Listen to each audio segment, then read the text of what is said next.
Hi, Teresa. Okay, so this is the same juicer you got. So I wanted to show you all the pieces. That's the top, where the big pieces of fruit go in and out, or vegetables, okay? This is the container that the juiced vegetables and fruit come out of. I'll tell you about the measuring cup in a minute. It has serious hard water stains. This is the juice, the vegetable and fruit pusher. Pushers in, in the hole. Yeah, it's got that thing. I use it to shield my eyes so that my eyes don't get blown out with a carrot. Okay, so, which is possible because the rate of speed that's turning to get the juice from the blades is possible.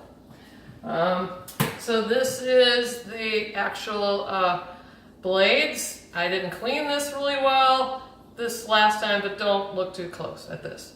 All right, but you should always rinse it off and can go in the dishwasher, but this should always be used with the brush that came with it, but I wanted to see, maybe yours doesn't have it, well, we'll see. But I brushed this off with this, but that goes in here. This is the way that works, goes in here. Okay, and then the actual big machine itself, the Sharper Image. Sounds like a guy's razor or something. I guess it's a whole company. Anyway, it sounds really weird for a juicing machine, but there it is. Okay, so let's make sure you can see how we'll put it together. There you go. You see that? Okay. Now, so it's plugged in. Probably shouldn't do that first. Unplug it. This goes in first, okay? So this tray with the juice spot, okay? Funny thing about this is it's kind of a good thing, an awesome thing. It clicks up and down. So the down, of course, you're getting the juice flow.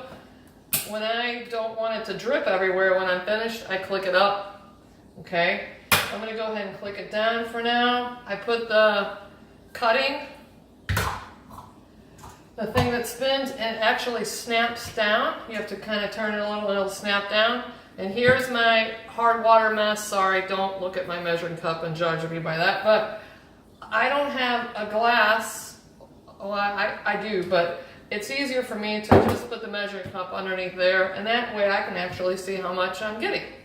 So, and then I pour that into the glass that I would use to juice, which this doesn't look like it's that serious hard water stain, so I'll use that for my next video for you later. All right, so this then goes on top, okay? So think of front to back. The back is where all that, the vegetables and fruits, pulp and waste is gonna go towards the back. So this just kind of, sometimes I get a little tricky, but there's grooves and you can stick it right in there. Oh, I forgot something, sorry. Watch. This actually is the lock, sorry, I forgot about that. This swings back and forth. It's got to be in the front before you do this. Okay, then it snaps on, watch. Then this snaps back and locks that on, so you're not getting fruit and vegetables flying everywhere. This is the container that has all the lovely stuff at the end that you don't really want. I haven't figured out what to do with it yet, but I will at some point. They say a juicer is really only the best juicer if the waste at the end is dry. Well, this is wet. I'd say it's a higher to medium juicer. I'm sure there's better juicers, Breville juicers. I've got an Omega. I just prefer this so far because it's fast. I haven't had a Breville juicer, and I had an Omega, and it was like I had to cut everything in little tiny pieces, okay? And it was like a pain and then you waited for it to juice out. If I have everything prepped, I have everything ready, and I have everything clean, and I have all my stuff in the glass that I do, which is the supplements back up in here, and I have pre-cut things.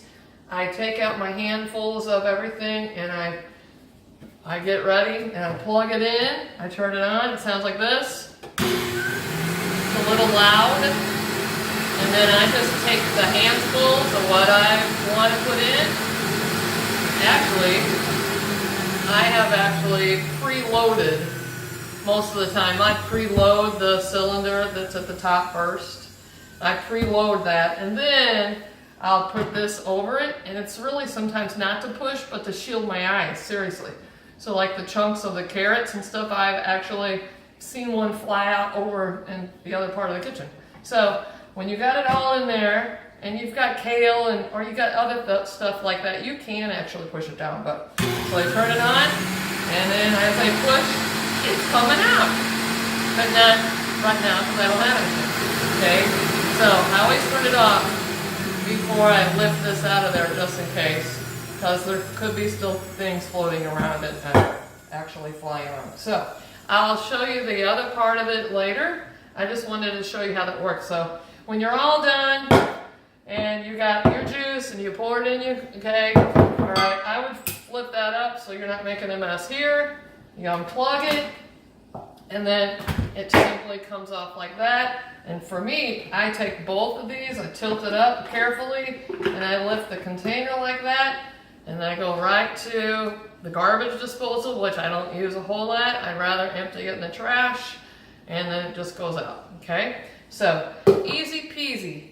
And then this, when you clean it, I put those immediately in the other side of the sink, and I just rinse them out really good, and then I stick them in the dishwasher, or I go ahead and clean it right there. But if I'm going to juice every day, it's probably a really good rinse. And if I have other things in the dishwasher, I stick it in there too. But this, I usually lift the back and the front, a little wiggle together. And then I separate like that. I don't usually try to get this out without this too. Okay, so if I put it back in, snap it down, I'll show you that again. I just lift it, give it a little wiggle, it pops right out. Okay. All right, so anyway, that's the tutorial for this juicer. I love it. I have been having this since August, and I prefer this. So if you don't like this one, then you can try another one. So hope you like it. Okay, this is number 1. So I'll show you the number 2 one with the actual vegetables and fruit. Okay, bye.